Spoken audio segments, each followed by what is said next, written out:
jireenya koo fooyyeffachuuf jedhee jaboon obsaan tattaafate.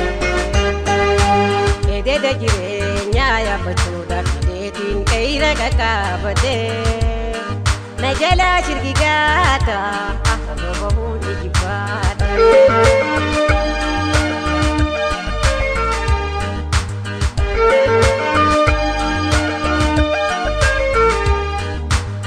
Addunyaa tana laalame oloofi gadoonsi akkaani malmaana.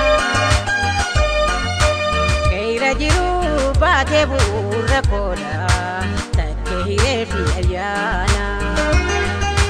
Tattaafiin tolaafu guyyuumaan guyyaadhaani. Dhiigambeenya saba fuudhanii jahannaa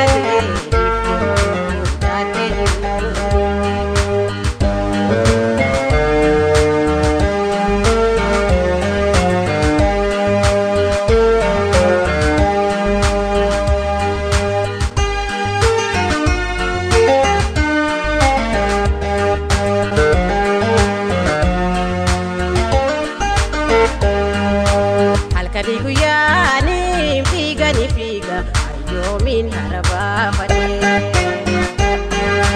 Hojjate jireenya koo fooyyeffachuuf jedhee jaboon obsaan tattaafate. Eededa jireenyaa yaabbachuudhaaf jedheetiin qe'ira qaqqaabate. Na jalaa shirgigaata afaan bahuun ijibbaate.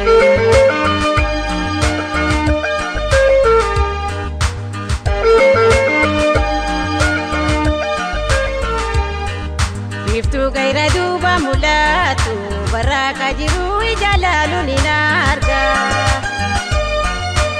Uuda jiruufin tapha'ee simachuufin afranii fiigeetiin duubu godhee jabba. Uumaatu na hanaafnee guyyaa beekamte. Wanna darbuun beekne ifoodatiin lolaate. Bu'aa bororee.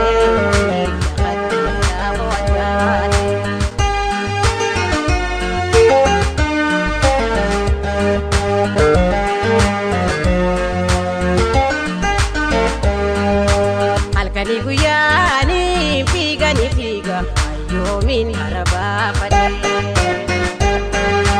Hojjate jireenya koo fooyyeffachuuf jedhee jaboon obsaan tattaafate.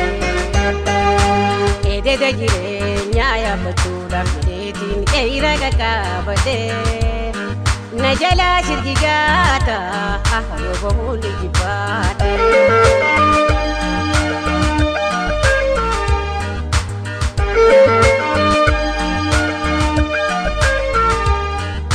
Ufee afraniin lafa geeyu waan ciisu sasee hayatiin badaacha.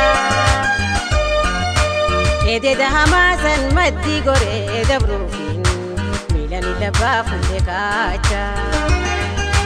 Sulula yeroon qaxxaamure galaanni boruu lagaa darbaa dhufe.